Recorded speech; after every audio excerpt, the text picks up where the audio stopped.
Atapang atao, ganyan ang mga sundalong Pilipino handang magbuwis ng buhay para sa pagtatanggol sa bayan. Kaya naman bilang pagbibigay pugay sa kanila, itinatag ng Rotary Club ng Makati City at Metrobank Foundation ang The Outstanding Philippine Soldiers o TOPS.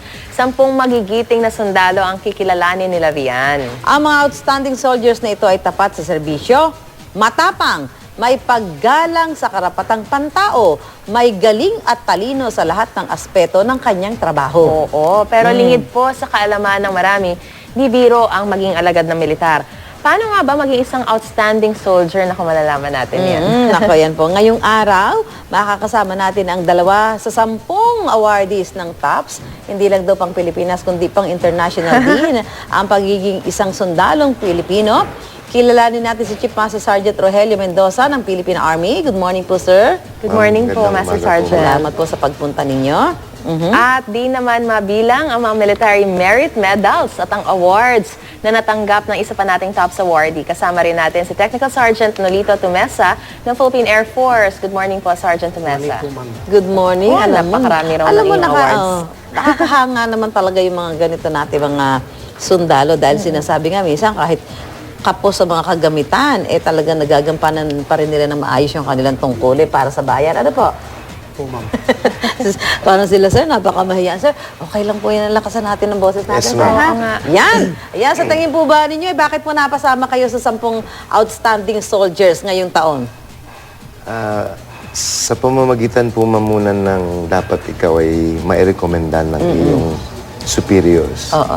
Para mairekomenda ka, ma'am, meron kang natatanging mga nagawa sa iyong tungkulin bilang isang sundalo, madam. Opo, opo. Ano po yung exactly sa tingin nyo na, I'm sure marami na po kayo nagawa, no? Pero ano yung, kumbaga, naging edge nyo or ano yung, kumbaga, achievement Katangi-tangi. na talagang napansin kayo ng inyong boss at inirekomenda kayo para mapili dito sa TOPS? Sa number of years ko na rin, ma'am, sa service, marami na rin, ma'am, pamamaraan kung paano mo magagawa ang mga bagay-bagay, ang mga tungkulin. Isa na rito, ma'am, yung katulad sa kaganapan ko ngayon, madam, nasa Training and Doctrine Command, ma'am, ako ngayon, kung saan ito yung premier institution ng Philippine Army, kung saan lahat ng sundalo ay kinakailangang mag-undergo ng mga training. At mula, ma'am, dito hinuhubog yung isang sundalo kung paano ka maging isang tunay na sundalo, ma'am. Dito, ma'am, tinuturo sa iyo ang mga kaalaman, kagalingan, at higit sa lahat, ma'am, ang isang disiplina. Okay, si Sergeant Tumesa naman. So ano po yung masasabi niyong highlight ng inyong career at kayo po ay napasama sa TOPS? Yung sa akin naman po, Kwan, yung sa C-130 po na first ever sa Philippine Air Force po, ma'am, na paggawa namin ng C-130. All Filipino po ito. Kayo yung gumawa? For the first time, ma'am, ito na ginawa ng Philippine Air Force. Dati po, nag-refurbish po kami ng C-130 sa abroad po, ma'am, yun. Na gumagastos ng milyon-milyon dolyar ang ating gobyerno para ma-refurbish lang ang C-130. Ngayon pong taon na ito, sinubukan po ng ating gobyerno, ng ating Philippine Air Force, na mag-refurbish ng isang C-130 at yun naman po ay aming natapos ng ayon sa standard. At nagagamit na? Yes po, ma'am. Opo. Katunayan po, ang una po niyang mission, nung bagyo po sa Davao. Yung siya po yung naghakot. huli? Yes, Yung ma'am. ano to, sendong ba ito? Yes, ma'am, na siya po ang naghakot ng relief goods. Wow. Dahil kulang po yung C-130 rin natin noon. Kaya nagamit po kagad siya.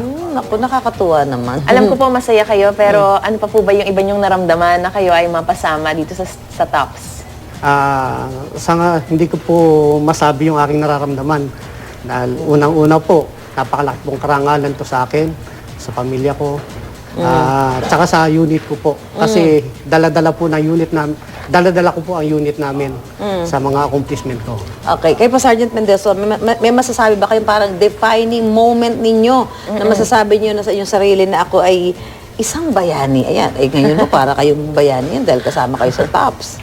Actually, ma'am, kung tawagin ko ay, nasa final chapter na ako ng aking serbisyo. O 35 years na kayo, ano ba?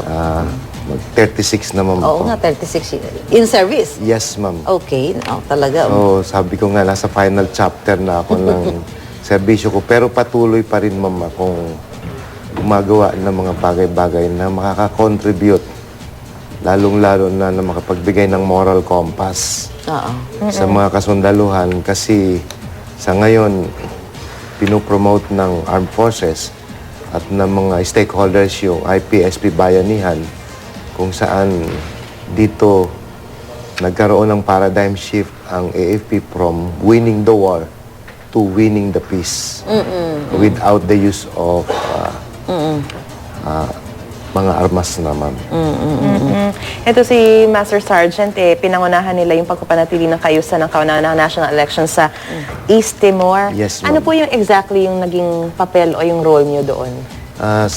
Ma-recall ko, ma'am, yung panahon na yon, na-task ako na maging isang leader doon sa security elements from the peacekeeping contingent to provide immediate security doon sa principal na candidate ng East Timor doon sa first ever elections nila.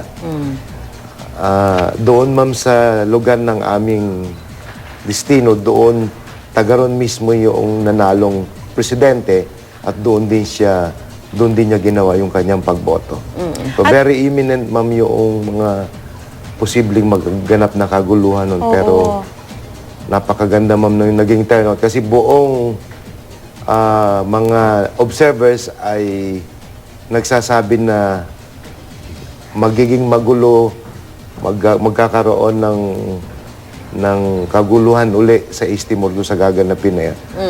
Ngunit doon, ma'am, napatunayan sa buong mundo na naging successful yun, kung saan dito, ma'am, nakatanggap ng sabay na UN Nobel Peace Award ang Secretary General at the UN body, ma'am. I understand, sir, napigilan yung sumabog yung improvised yun pa, ma'am, yung isa pa, explosive ma'am, device. ma'am. Oo. Doon, Ano ma'am, yun, sa- nung habang nag-election, merong mga ganong mga banta? Before, ma'am, prior? yun. Before, ma'am. Oo, okay. Before, ma'am, maganap yung election na yun, ma'am. So, ang nangyari lang doon, ma'am, tinawagan ako kasi ako yung pinaka-immediate na malapit doon. Yung unit namin, pinakamalapit doon sa lugar. Ako yung nag-iisang pinakamalapit na may kaalaman doon sa aspeto ng explosives ordnance. So kayo po yung Yes, nakapag ma'am. So, nung dumating ako doon, ma'am, may mga UN police and other armed forces elements na doon. So, nung dumating ako doon, ma'am, nagbigay ako ng mga instructions kung paano maiiwasan yung potential or collateral damage kung sakali mang totoong meron. So, nagawa ko, ma'am, na matuklasan yon. Nagpagawa ko ng immediate na evacuation doon sa paligid hanggang sa natuklasan namin, ma'am, na paulit-ulit palang ginagawa ang sabi lang ng mga tao, ginagamit nila for dynamite fishing. Okay, sir, kayo po, Sergeant Tumesa, bakit po kayo nagsundalo? Bakit hindi kayo nagdoktor, nag-engineer, nagpiloto, gano'n? Lawyer. Ma'am, it's all in the family, ma'am, yan eh. Kasi ang nagsimula pa po sa lolo ko. Sundalo na po lolo ko, ang father ko. Tsaka hanggang sa akin po.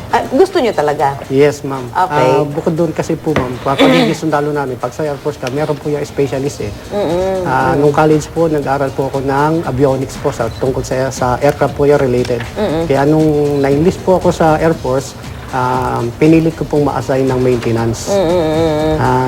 At doon ko po pinagbuti, ma'am, yung aking career.